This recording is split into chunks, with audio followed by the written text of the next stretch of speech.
చదువుకున్న భాగాలు చూద్దామండి. యోహాను సువార్త 10వ అధ్యాయం 27. యోహాను సువార్త 10వ అధ్యాయం 27 వచ్చిన చదవండి దగ్గరగా. నా గొర్రెలు నా స్వరం వినును, నేను వాటిని ఎరుగుదును, అవి నన్ను వెంబడించును. నా గొర్రెలు నా స్వరం వినును, నేను వాటిని ఎరుగుదును, అవి నన్ను వెంబడించును.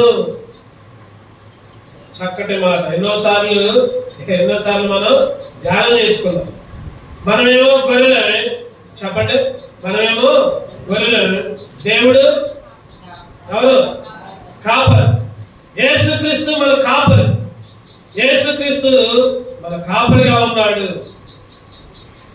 ఎన్నోసార్లు ఈ వాక్య భాగాన్ని ధ్యానం చేశాం, కానీ మరలా ఎందుకన్నా దేవుడు ప్రేరేపించాడు ఈ వాక్య భాగాన్ని. వాస్తవానికి వేరే వాక్యం చెబుదాం అనుకున్నాలే, కానీ ఎందుకన్నా మరి ఈ సమయంలో ఇప్పుడే మారింది. నేను ఉదయం అనుకున్న వాక్య భాగం వేరు, ఇప్పుడు చెప్పే వాక్య భాగం వేరు. దేవుడు ప్రేరేపించాడు.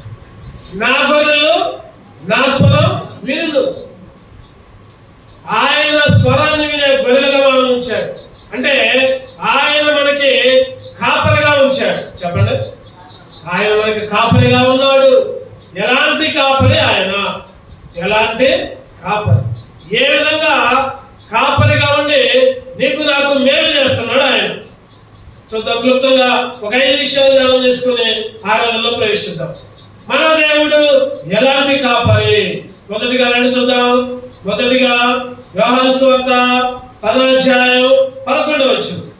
యోహాను సువార్త 10:11. నేను గొర్రెలకు మంచి కాపరిని, మంచి కాపరి గొర్రెల కొరకు తన ప్రాణము పెట్టును.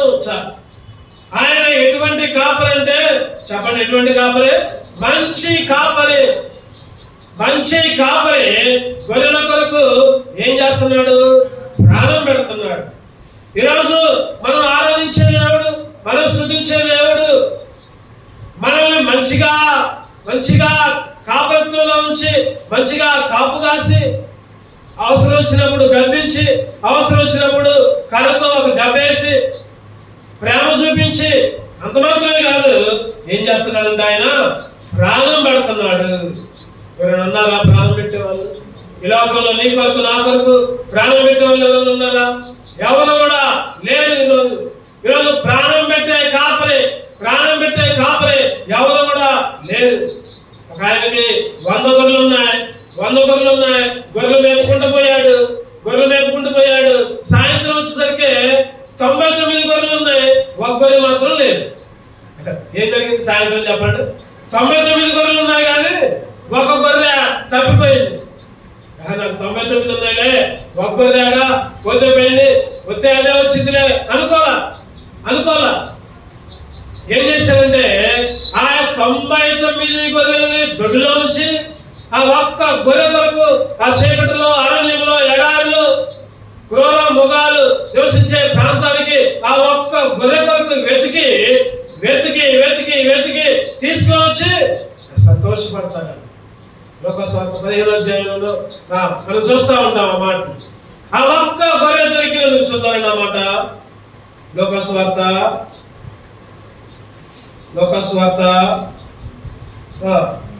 8వ అధ్యాయం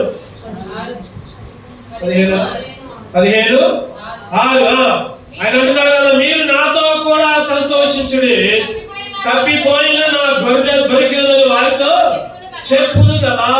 తప్పిపోయిన గొర్రె దొరుకును కదా. ఈరోజు ఆ తప్పిపోయిన గొర్రె ఎవరో కాదు, ఎవరు? మనమే. ఎన్నోసార్లు కాపరి కింద ఉంటున్నాం, ఎన్నోసార్లు కాపరి పెట్టే మేత తింటున్నాం, ఎన్నోసార్లు కాపరి మనల్ని గద్దించాడు, మనకు బుద్ధి చెప్పాడు, మన మేలు కోరాడు, మన అవసరాలు తీర్చాడు, ఆహారం పెట్టాడు, నీళ్ళు ఇచ్చాడు. అయినా కానీ వంకర బుద్ధితో, తప్పిపోయే బుద్ధితో తప్పిపోతా ఉంటుంటే ఆయన ఏం చేశాడు చెప్పండి? చివరికి ప్రాణం పెట్టాడు. ఇక లాభంలా వీళ్ళు ఎట్లనే ఉంటే నశించి అగ్నిగుండానికి వెళ్తారు. ఇక లాభం లేదు, నా ప్రాణాన్ని అర్పించి నా రక్తం ద్వారా వాళ్ళ ప్రతి పాపాన్ని కడుగుతా అని ఆ కాపరి ప్రాణం పెట్టాడు. ఆయన ఎటువంటి కాపరి అంటే మంచి కాపరి. మంచి కాపరి మాత్రమే కాదు, చెప్పండి, ప్రాణం పెట్టే కాపరి. మంచి కాపరి కాబట్టే ప్రాణం పెట్టే కాపరిగా ప్రాణాన్ని అర్పించి నీ కొరకు నా కొరకు బలి అయ్యాడు. ఒకటోది మంచి కాపరి, ప్రాణం పెట్టే కాపరి. ఎలాంటి కాపరి ఆయన? ఒకటోది, ప్రభా నాకు మంచి కాపరిగా ఉండి నా కొరకు నీ ప్రాణాలు పెట్టావయ్యా. ఎన్నోసార్లు తప్పిపోయి అరణ్యంలో ఉంటుంటే ప్రభా నా కొరకు వెతికి వచ్చి ఈ లోకానికి వచ్చి ప్రాణం పెట్టి నన్ను కాపాడి నీ గొర్రెల దొడిలో నన్ను కూడా చేర్చారు. అందుకే నిన్ను స్తుతిస్తున్నా, అందుకే నిన్ను ఆరాధించాను. రెండోదిగా చూద్దామండి. రెండోదిగా ఎబ్రీయులకు రాసిన పత్రిక 13వ అధ్యాయం, ఎబ్రీయులకు రాసిన పత్రిక 13వ అధ్యాయం 20-21 వచనాలు చదవండి. గొర్రెల గొప్ప కాపరి అయిన యేసు అను మన ప్రభువును నిత్యమైన నిబంధన సంబంధముగు రక్తమును బట్టి మృతులలో నుండి లేపిన సమాధానకర్తయగు దేవుడు యేసు క్రీస్తు ద్వారా తన దృష్టికి అనుకూలమైన దానిని మనలో జరిగించుచు ప్రతి మంచి విషయంలోనూ తన చిత్త ప్రకారం చేయుటకు మిమ్మును సిద్ధపరచును గాక. చెప్పండి, ఆయన ఎటువంటి కాపరి అంటే గొర్రెల గొప్ప కాపరి. గొర్రెల గొప్ప కాపరి. ఆ గొప్ప కాపరి నిబంధన సంబంధమైన రక్తాన్ని బట్టి, నిబంధన సంబంధము రక్తాన్ని బట్టి మృతులలో నుండి లేపాడు. ఆయన మృతుల నుంచి లేపి సమాధానకర్తయగు దేవుడు క్రీస్తు ద్వారా నిన్ను నన్ను కూడా ఆ గొప్ప కాపరి ఆయన భద్రతలోకి తీసుకుని వచ్చాడు. ఈరోజు ఒకటోదేమో చెప్పండి, అన్ని సింపుల్ వర్డ్స్. మంచి కాపరి ప్రాణం పెట్టిన కాపరి. ప్రాణం పెట్టాడు కాబట్టి మంచి కాపరి. రెండవది గొప్ప కాపరి. ఆయన రక్తము ద్వారా నిన్ను పవిత్రులుగా మార్చాడు. 1 యోహాను 1వ అధ్యాయం 7వ వచనం ప్రకారం చెప్పండి, తన రక్తమును బట్టి చదవండి అన్నమాట. 1 యోహాను 1:7 అయితే ఆయన వెలుగులో ఉన్న ప్రకారం మనమును వెలుగులో నడిచిన యెడల ఇందుము అప్పుడు ఆయన కుమారుడైన యేసు రక్తము ప్రతి పాపము నుండి మనల్ని పవిత్రులుగా చేసి ఒకప్పుడు అపవిత్రులు, ఒకప్పుడు దుర్మార్గులు, ఒకప్పుడు పనికిరాని వాళ్ళు ఆ గొప్ప కాపరి వచ్చాడు, రక్తాన్ని గార్చాడు. వెతుక్కుంటూ అడవుల్లో, కొండల్లో, లోయల్లో సంచరిస్తూ ఉంటుంటే, తప్పిపోయి తిరుగుతూ ఉంటుంటే ఏం చేశాడు చెప్పండి? ఆయన రక్తాన్ని గార్చి ప్రాణం పెట్టి నన్ను పవిత్రులుగా చేశాడు. ఆ గొప్ప కాపరి నీకు నాకు విమోచన ఇచ్చాడు, నన్ను విడిపించాడు. అక్కడ నుంచి, లోకం నుంచి, సైతాన్ నుంచి, లేకపోతే అరణ్యం నుంచి దేవుణ్ణి ఆరాధించాలి. ఎందుకు ఆరాధించాలంటే, ప్రభువా నువ్వు నాకు గొప్ప కాపరిగా ఉన్నావయ్యా, గొప్ప కాపరిగా ఉన్నావు. ప్రభువా నా కొరకు ప్రాణం పెట్టావు, అపవిత్రతలో నన్ను పవిత్రులుగా మార్చావు. అందుకే నేను స్తుతిస్తున్నా, అందుకే నిన్ను ఆరాధిస్తున్నా. గొర్రెల గొప్ప కాపరి. అందుకని ఒక పాట ఉంటుంది, ఎప్పుడు నాకు వచ్చిన పాట. ఏంటి నా పాట? గొర్రెల గొప్ప కాపరి నా యేసు, మంద కొరకు ప్రాణం పెట్టిన నా యేసు. పాడదాం. గొర్రెల గొప్ప కాపరి నా యేసు, మంద కొరకు ప్రాణం పెట్టిన నా యేసు. మంచి కాపరి, ప్రధాన కాపరి, మంచి కాపరి, ప్రధాన కాపరి, ప్రేమ కాపరి, ఆత్మల కాపరి,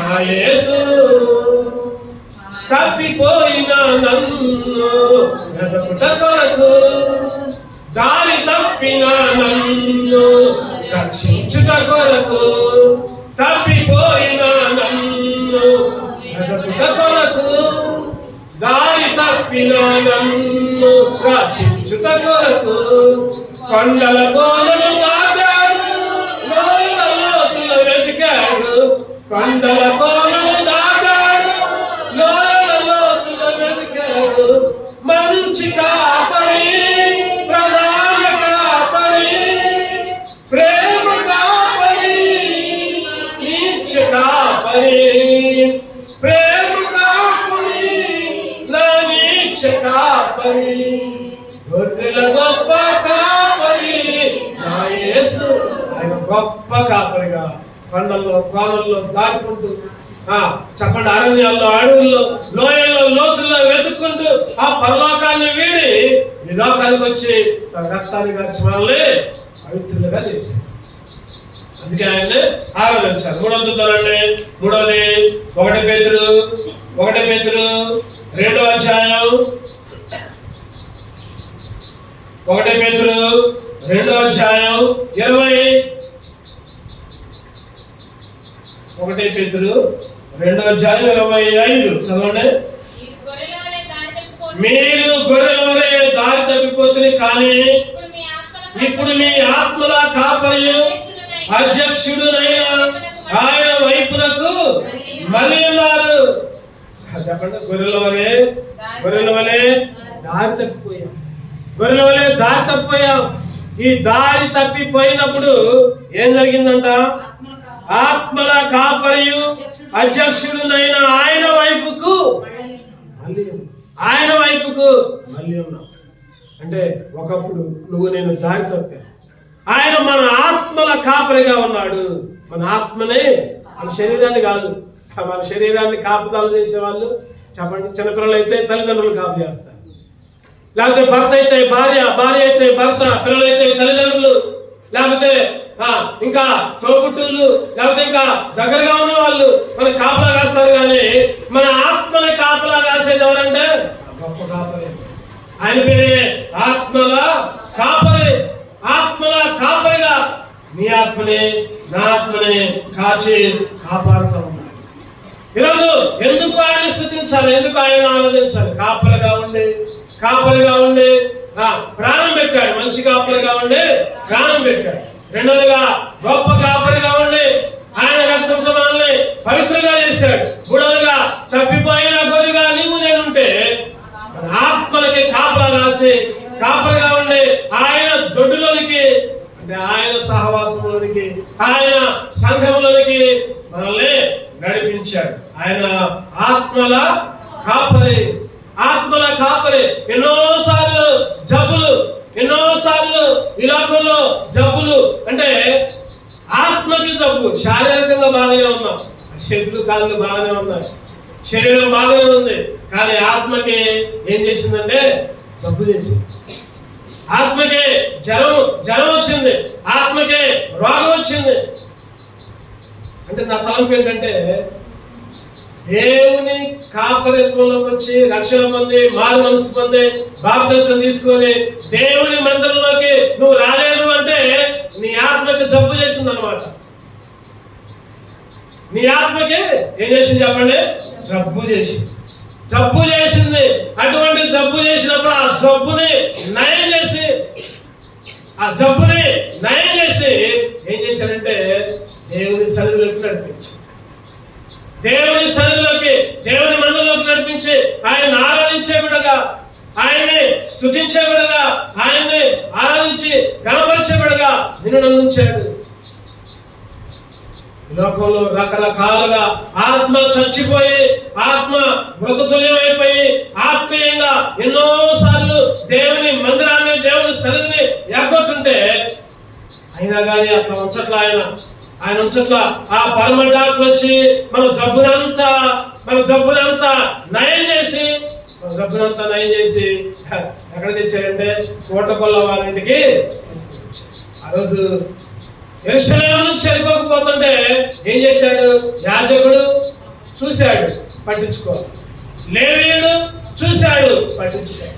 సమరయుడుగా వచ్చాడు, కట్లు కట్టాడు, రక్తాలు తుడిచాడు, గాయాలు మారిపాడు, నూనెచ్చాడు, తర్వాత ద్రాక్షరసం ఇచ్చాడు, తోటపల్లవానికి ఇంటికి నడిపించాడు. జబ్బు పడినప్పుడు జబ్బును బాగు చేసేది ఆయన.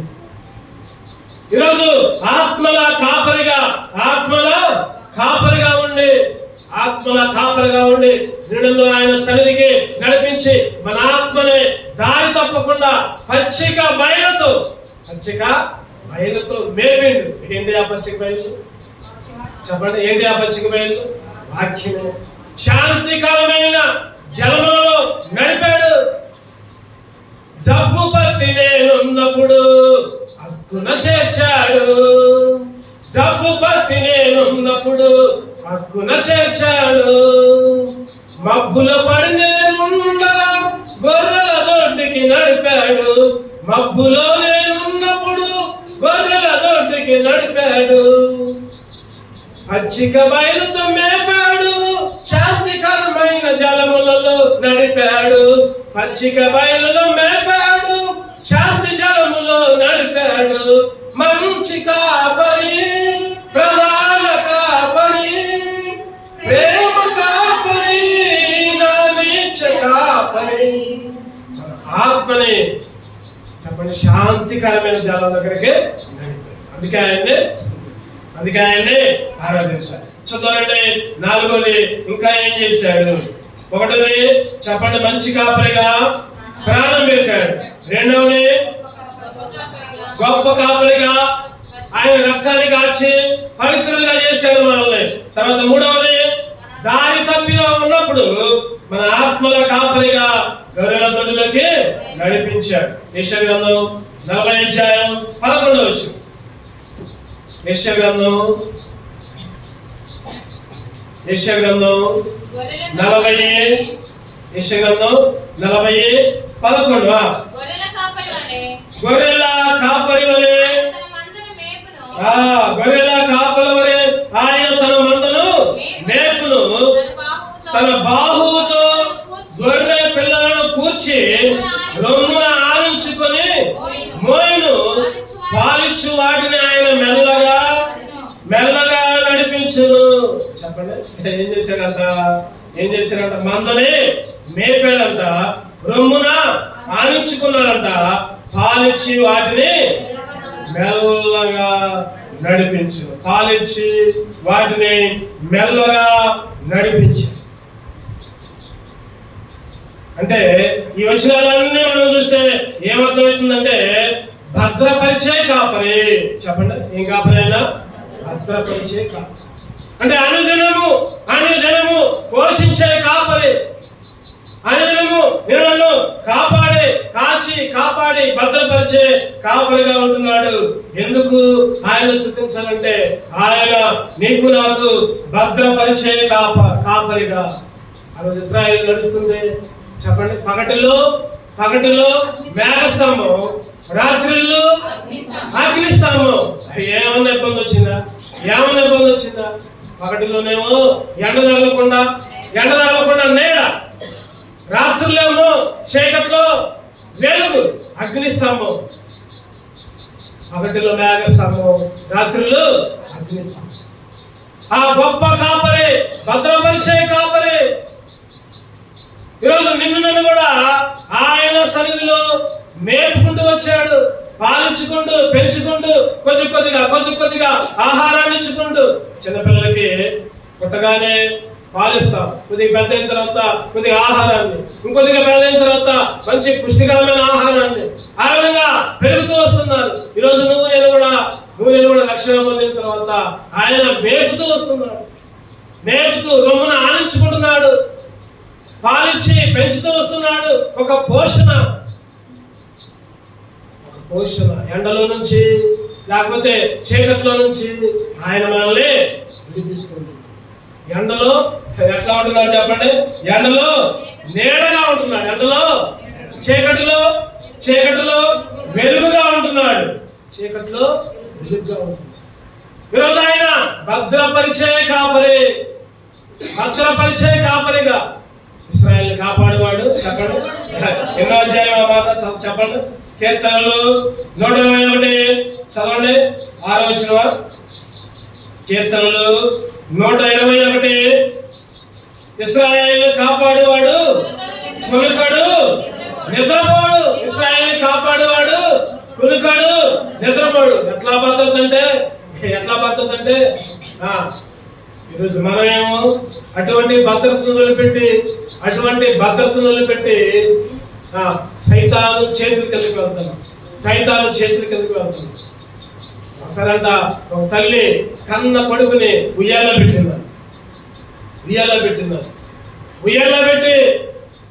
పుస్తకాల్లో ఉన్న మాటలై 2వ తరగతిలో 3వ తరగతిలో ఉన్నారు. కన్న కొడుకును ఉయ్యాల పెట్టి పొలం పోయిందంట. ఆ తల్లి అంట ఒక ముంగీస పిల్లలు తెచ్చుకొని పెంచుకున్నాడు. ముంగీస పిల్లలు పెంచుకుంటూ అలవాటయ్యి ఆ కొడుకు ముంగీస కలిసి ఆడుకుంటున్నారు. చాలా చక్కగా ఉన్న సమయంలో ఒకరోజు కూరగాయలకి బయటకు వెళ్ళిందంట. పిల్లవాడిని ఉయ్యాలో పెట్టింది. ఆ ముంగిసనే ఉంచి ముంగిస జాగ్రత్తగా చూడు అబ్బాయిని అని చెప్పి బయటకు వెళ్ళిందంట కూరగాయలు తెచ్చుకున్నాడు. రాగానే ఏం జరిగిందంటే రక్తం కనపడిందంట. దాని మొత్తం లోపలికి రాకముందే రక్తం కనపడిందంట. వెంటనే ఈ పాడు ముంగిస మా అబ్బాయిని చంపింది అనుకుంది. ఏం చేసింది చెప్పండి? పాడు ముంగిస మా అబ్బాయిని చంపింది. ఇక దీన్ని చంపాలని పక్కనే ఒక వాహన పడి ఉంటే ఆ ముంగిస అంట పాపం ఆ మొత్తల దగ్గరే మా ముంగిసకి నోటి నిండా రక్తం ఉంది. మొత్తల దగ్గరే ఉండి ముడుచుకుంటూ కూర్చున్నాడు. వెంటనే వచ్చింది, రాహుల బండ తీసుకుంది. వెంటనే నా కొడుకుకి కాపలాగా ఉంచితే, నా కొడుకుని జాగ్రత్తగా కాయని ఉంచితే, నా కొడుకుని చంపుతావా? వామ్ము, నా కొడుకు రక్తమే నీ నోట్లో ఉంది, ఈ రక్తం మొత్తం నా కుమారుడిగా అనుకొని వెంటనే రాహుల బండతో ఏం చేసింది? చంపింది. ఏం చేసింది చెప్పండి? చంపిన తర్వాత లోపలికి వచ్చింది. లోపలికి వచ్చిన తర్వాత ఆ ఉయ్యాల అబ్బాయి బాగా ఆడుకుంటున్నాడు. ఉయ్యాల పక్కన ఒక పెద్ద పాము చచ్చి పడింది అక్కడ. ఏం జరిగింది చెప్పండి?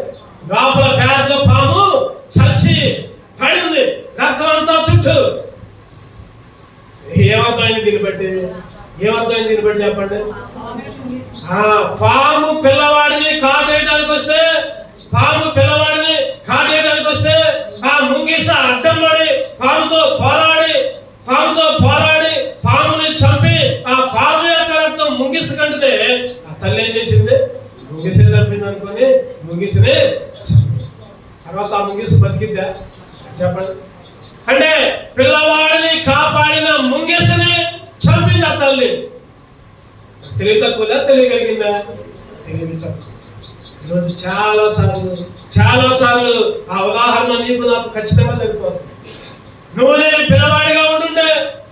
పిల్లవాడిగా ఉండి దేవుని సన్నిధిలో పాలు తాగుకుంటూ పెరుగుకుంటూ ఉంటుంటే సైతాను గాడి పామురమ్మలో వచ్చి మనం చంపడానికి ప్రయత్నం చేస్తే యేసుక్రీస్తులాగా ఈ లోకంలోకి వచ్చి నీ కొరకు నా కొరకు బలి అయ్యి ప్రాణాలు పెట్టి ఆ సైతాను మీద విజయాన్ని పొందితే మనం ఏం చేస్తున్నామంటే యేసుక్రీస్తుని చంపుతున్నాం. ప్రాణం పెట్టిన కాపరిని, ఆత్మల కాపరిని, గొప్ప కాపరిని, మంచి కాపరిని, భద్రత ఇచ్చే కాపరిని సిలువేస్తున్నాం. ఒక మాట చెప్పాలండి, మన చేతుల ద్వారా, మన క్రియల ద్వారా, మన మాటల ద్వారా ఈరోజు అటువంటి పరిస్థితుల్లో ఎండిపోయి చీకటిలో మగ్గి ఉండి అయోమయమైన పరిస్థితిలో ఉంటే ఆయన అంటున్నాడు, ఇశ్రాయేలుని కాపాడువాడు కునుకడు. ఇశ్రాయేలుని కాపాడువాడు కునుకడు, నిద్రపోడు. ఈరోజు భద్రపరిచే కాపరిగా నన్ను బ్రతికిస్తున్నాడు, కాపాడుతున్నాడు. అందుకే స్తుతించాలి, అందుకే ఆయన్ని ఆరాధించాలి. ఎండ వేళల్లో ఉన్నప్పుడు నీడకు నడిపాడు, చీకటిలో నేనున్నప్పుడు వెలుగులో వెలుగులు నడిపాడు. పాడదాం అందరూ. ఎండ వేళలో ఉన్నప్పుడు నీడకు నడిపాడు, చీకటిలో నేనున్నప్పుడు వెలుగులు నడిపాడు. ఎన్నడు నన్ను విడువడు, ఎప్పుడు నాతో ఉంటాడు. ఎన్నడు నన్ను విడువడు, ఎప్పుడు నాతో ఉంటాడు. మంచి కాపరి, ప్రధాన కాపరి, ప్రేమ కాపరి, నా దీక్ష కాపరి, గొర్రెల గొప్ప కాపరి నా యేసు. మంద కొరకు ప్రాణం పెట్టిన నా యేసు. ఆయన ప్రాణం పెట్టే కాపరి, భద్రపరిచే. ఐదవదిగా చూద్దామండి. ఐదవదిగా ఇంకా ఎటువంటి కాపరి అంటే ఇర్మియా 31వ అధ్యాయం 10వ వచనం. ఇర్మియా 31:10. జనులారా యెహోవా మాట వినుడి, దూరమైన ద్వీపముల వారికి దాన్ని ప్రకటింపుడి. ఇశ్రాయేలును చెదరగొట్టిన వాడు దాన్ని సమకూర్చి, గొర్రెల కాపరి తన మందను కాపాడునని తెలియచేయడి. గొర్రెల కాపరి తన మందను కాపాడునని తెలియచేయడి.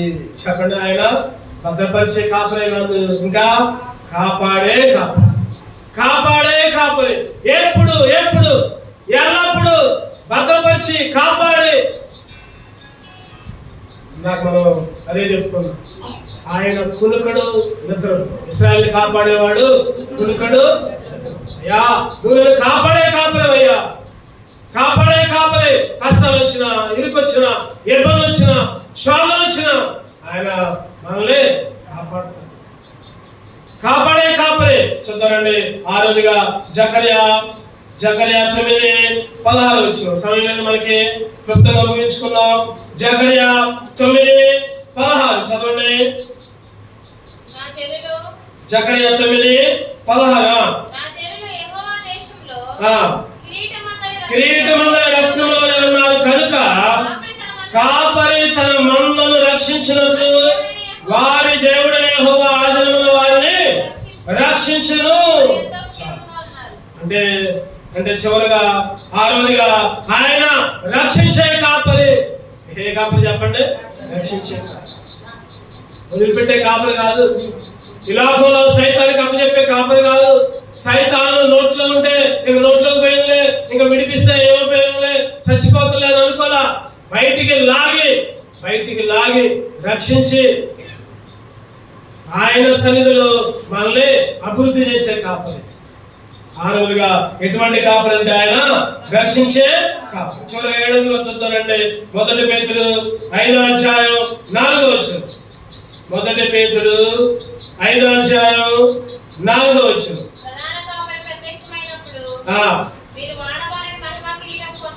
1 పేతురు 5:4. ప్రధాన కాపరి ప్రత్యక్షమైనప్పుడు మీరు వాడవారని మహిమ కిరీటము పొందుదురు. ప్రధాన కాపరి ఆయన.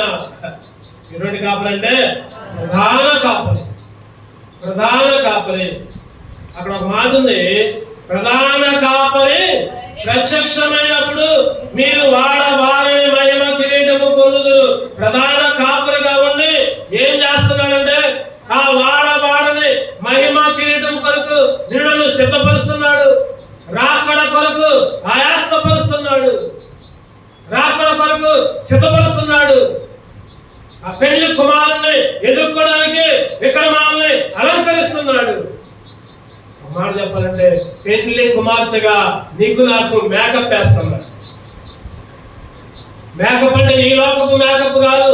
లిప్స్టిక్లు, లేకపోతే పౌడర్లు, లేకపోతే ఫెయిర్ అండ్ లవ్లీలు, లేకపోతే కలర్లు అవి కాదు. ఆయన వాక్యం అనే మేకప్. వాక్యంతో నిన్ను అద్దుతున్నాడు.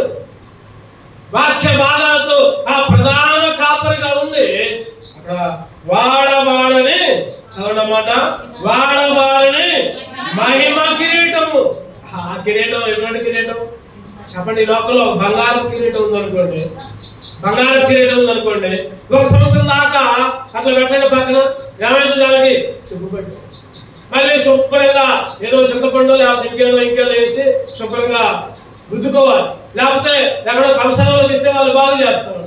వాడిపోయే కిరీటాలు ఇక్కడ. కానీ ఆ ప్రధాన కాపరి నీకు నాకు ఏం చేస్తున్నారు చెప్పండి? వాడబారని మహిమా కిరీటం, వాడబారని మహిమా కిరీటం నీకు నాకు ఇస్తున్నాడు. అందుకే ఆయన ఆరాధించారు. ప్రభా ప్రధాన కాపరిగా ఉండి నన్ను నేను అలంకరించుకోని స్థితిలో ఉంటే నీవే నన్ను అలంకరించి నీ పరిశుద్ధాత్మ అలంకరణ నాకిచ్చి నీ రాకడ కొరకు సిద్ధపరుస్తున్నావయ్యా.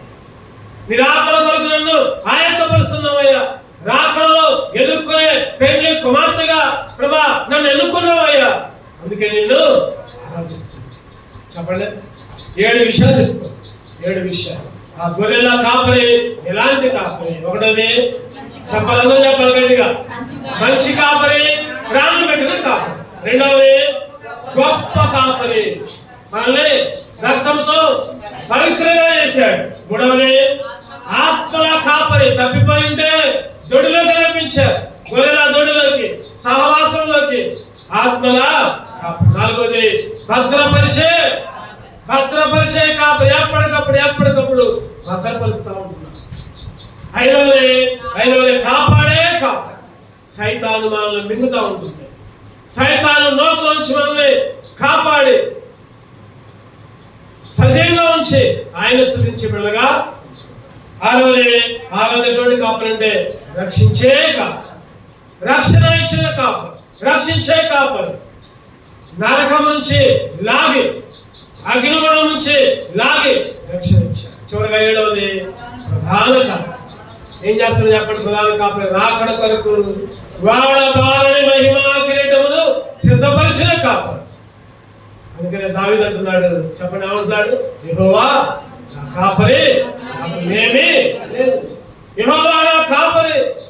అటువంటి గొప్ప కాపరిని మనం ఆరాధిద్దాం. 2 మంది నిలబడి పాట పాడుకుందాం. దేవుని ఆరాధించుకుందాం.